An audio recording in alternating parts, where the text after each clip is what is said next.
They called me the plain wife, the ugly duckling, the mistake he never wanted, the price a powerful man had to pay for a mistake he never told me about. But in a world ruled by power and silence, I learned one truth. Even a caged bird can learn how to fight, and maybe, even love. For the past year, that's all I've been, a ghost in a gilded cage, married to the formidable Marco De Luca. The whispers started the night of our wedding, and they've never stopped. Tonight, at a lavish party in a capo's mansion, they're louder than ever. I stand in the corner, clutching a glass of champagne I'll never drink, trying to disappear. But their words still find me. Sharp, cruel. Why do you think he married her? I heard she faked a pregnancy. No wonder she's still barren. Each word slices through the air like a knife. Do they mean for me to hear? Or do I simply not matter enough for them to care? My family is here, but they keep their distance. I am a reminder of a deal struck in shadows. A daughter bartered for silence. I was Silas Romano's daughter. And now, I am Marco De Luca's problem. Across the room, I see him. Marco. Magnetic. Powerful. A man who owns every inch of space he walks in. And beside him Victoria Vance. Beautiful. Golden. Effortless. She leans close, her laugh soft against his ear. A part of me, small, foolish, and fragile, aches. But I have no right to ache. He made it clear on our wedding night, he would do his duty. Nothing more. Once a month, he visits my room. No words. No warmth. Just the routine of an airless marriage. Are you okay? It's my sister, Serafina. The only soul who's ever shown me kindness. She's everything I'm not, blonde, radiant, adored. You've got to stop looking at them, she whispers, nodding toward Marco and Victoria. People will talk. I manage a weak smile. Let them. He's enjoying himself. She sighs. Marriage is something a woman in our world needs, but doesn't necessarily enjoy. She's right. Her husband is likely off with a mistress even now. This is the life we were born into. But as I watch Marco's easy smile, something shifts inside me. Something cold and determined. My father ordered me to be obedient, but he never said I couldn't fight for my own freedom. Later that night, I find him in his office. He looks up, surprise flickering in his dark eyes. If you have nothing to say, he murmurs, voice like gravel, then get ready. It's that time of the month. My blood runs cold, but fear no longer rules me. For the first time, I look him straight in the eye. What does my father have on you? The question hung in the air between us, heavy and dangerous. Marco De Luca stared at me, that cold, unreadable face carved from stone. He looked at me like I'd just spoken a language he didn't know. I had just challenged the one man no one dared to question. What does my father have on you? For a moment, silence. Then, he leaned back in his chair, the ghost of a humorless smile tugging at his lips. I see the little mouse has found her voice. My pulse thundered in my ears, but I didn't back down. I know this marriage is a lie, I said, forcing the words out through the tightness in my throat. You hate me. You hate being tied to my family. So tell me, what secret was worth marrying me? He laughed. A cold, empty sound. And here I thought you'd enjoy being married to me. I hate it, I said, surprising even myself with how raw it came out. And I know you hate it too. The laughter died. His gaze sharpened. For the first time, he really looked at me. And then, he told me. He told me about the docks, the men who had vanished there. The mistake involving the Don's daughter, a sin that could have ended in his death. My father had proof. And that proof was the leash around his neck. I was the price for my father's silence. The room spun, my chest tightening with a grief I couldn't name. But beneath that grief, something flickered. Hope. A desperate, reckless idea. What if I could find the evidence? He blinked, caught off guard. Then he laughed again, louder this time. You. My soldiers have searched for months and failed. What makes you think you can succeed? Because I'm Silas Romano's daughter, I said quietly. People don't see me. They never have. That's my advantage. For a heartbeat, something unreadable flashed in his eyes. Interest, maybe. Curiosity. Then he stood, slow and deliberate. Fine, he said. Find it. If you do, I'll give you your freedom. A divorce. Everything you want. Money. A new life. Whatever you need. He said it like a dare.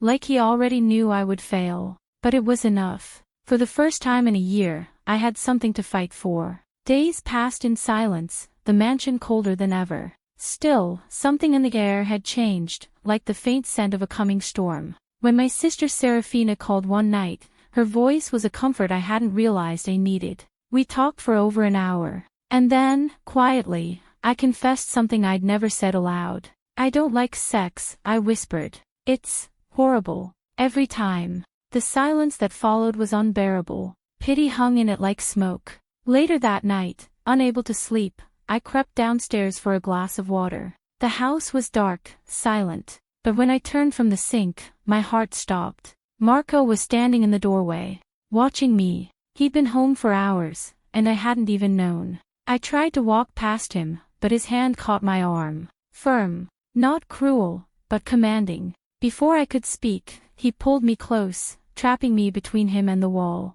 My breath caught in my throat. Fear flared. You don't have to be afraid, he murmured, voice low and rough. I just want to try something. And then, he kissed me. It wasn't cold. It wasn't cruel. It was real. Firm, desperate, almost angry, but there was no hate in it. My thoughts scattered. My heart forgot how to beat. And when it ended, I did the only thing I could. I ran. That kiss changed everything. I expected anger, punishment, some cruel reminder of my place. But instead, silence. The next morning, I woke to find him asleep in a chair by my bed. For a moment, I thought I was dreaming. But he was there, real, impossibly still, his head tilted back, his hand resting near mine. He'd heard my entire conversation with Serafina. He knew I'd called what we did horrible. Shame burned through me like fire. But when he opened his eyes, there was no mockery in them. Only something I couldn't name. It doesn't have to be that way, he said quietly. Sex doesn't have to be duty or punishment. It can be something good, something real. I didn't know how to respond. I didn't know why he cared. He went on before I could speak. We're married, Elara. And until you find that evidence, which you won't, we might as well make this easier. I frowned.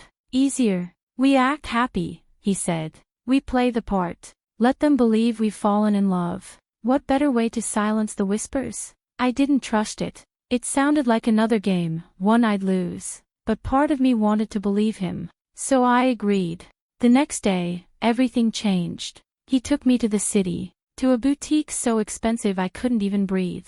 He closed it down for us. For me. He sat there, watching as I tried on dress after dress. He dismissed anything plain, anything that hid me. But when I stepped out in a soft cream gown that hugged my waist and brushed my skin like silk, he went quiet. For the first time, he looked at me not with obligation, but with admiration. That weekend, we went to an engagement party. I expected the same routine, him at the center, me in the shadows. But from the moment we stepped out of the car, he kept his arm around my waist. Warm, possessive, protective. He introduced me to everyone, not as a deal or a duty, but as his wife. And when the waiter offered me champagne, he took it from my hand and replaced it with water. He remembered. For the first time since our wedding, I laughed. A real laugh. And he looked at me like he'd never seen me before. Then, right there, in front of everyone, he tilted my chin up and kissed me. Slow, deep. A kiss that didn't care who was watching. The room went silent. Every whisper, every stare, faded away. And I knew in that moment, his game had changed. But the most dangerous part, so had mine. Because I was starting to fall for the man I was supposed to hate. The next 2 months passed in a blur. We became something I never thought possible. A team. We attended every party together, every dinner. He moved my things into his bedroom. And for the first time, we shared a bed. He was patient, gentle. He showed me what tenderness could feel like. The cold, cruel man I'd once feared was gone, replaced by someone who made me laugh. Who listened when I spoke.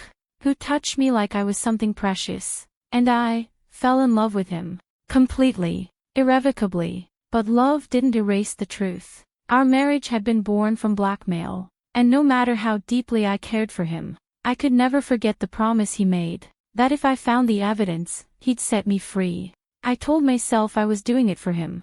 That freeing him was the most loving thing I could do. He deserved a choice. He deserved peace. So I made a plan. I called Serafina, and together, we found a way in. When my father invited us to dinner, a rare, smug invitation, I convinced Marco to accept. It was the perfect chance. The evening was suffocating. My mother criticized everything from my posture to my dress. My father spoke to Marco like he was a boy, not a man who could destroy him with a word. And through it all, I smiled, pretended, played the dutiful wife one last time. When Serafina distracted them, I slipped away. My heart hammered as I found the maid who wore the key to my father's office on a chain around her neck. A clumsy fall, a moment of chaos, and the key was mine. His office hadn't changed. The same scent of cigars, the same heavy curtains. I searched, desperate, shaking, until I found it. A hidden safe. And inside, the file.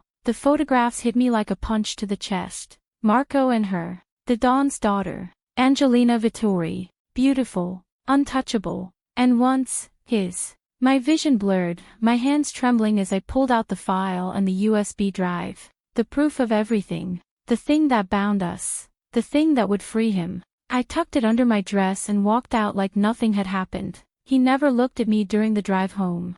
The silence between us was suffocating. When we finally arrived, I couldn't hold it in any longer. I reached into my coat and handed him the file. Here it is, I said softly. He took it. No reaction. No gratitude.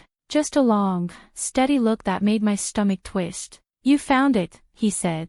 You're free now, I whispered. You can have your divorce. You can make it right. He said nothing. I turned away before he could see the tears. That night, I lay in bed alone, staring at the ceiling. I had freed the man I loved. And in doing so, I had broken my own heart. Freedom felt like a death sentence. The moment we got home, I went straight to my old bedroom, the small, cold one I hadn't entered in months. I locked the door and sank to the floor. For the first time in a year, I cried. I had done the right thing, the noble thing, but it felt like I'd carved my heart out with my own hands. He was free now. Free to be with her, Angelina Vittori, the woman in the photographs. The woman he'd once loved. I told myself that was what I wanted. That was the deal. But every sob said otherwise. Days passed in silence. He didn't come home. And each morning, a new dread began to grow inside me. The nausea. The fatigue.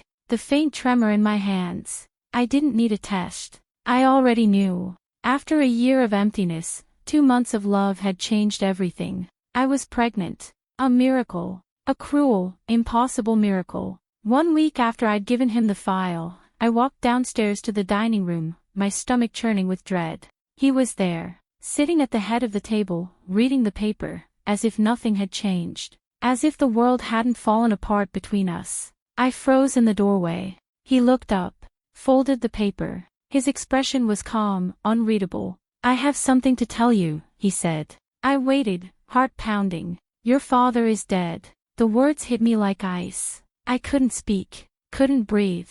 But before I could even begin to process it, he went on. And I won't be divorcing you. I stared at him, stunned. What? But you're free now. You can go to her. No, he interrupted, his voice softening. That's not what I want. He stood, crossed the room, and took my hand. In the beginning, I hated you because you were your father's daughter. But you're not like him, Elara. You've done something to me. You've made me feel things I didn't think I could feel. My throat tightened. Marco. His eyes burned into mine. I am in love with you, he said simply. And I'm never letting you go. The tears came then, hot and unstoppable. I threw my arms around him, trembling, clinging to him like the air I'd been denied. I love you too, I whispered against his chest. He cupped my face, kissed me, and for the first time, I didn't taste fear or duty or regret. Only love. When we finally broke apart, I pressed a trembling hand to my stomach. There's something I need to tell you, I said. He frowned, searching my face. I'm pregnant. For a heartbeat, he was silent. Then a slow, stunned smile spread across his face, a smile I would never forget. He pulled me close, his voice rough with emotion. Then this is our new beginning. And it was. 10 years later, the whispers still followed us at parties. They still called me the plain wife. They still wondered how I'd captured the heart of the ruthless Marco De Luca. Let them wonder. Because every night, I fall asleep in his arms. And every morning, I wake up beside the man I was forced to marry, the man who became the love of my life. Against all odds, we found our happily ever after.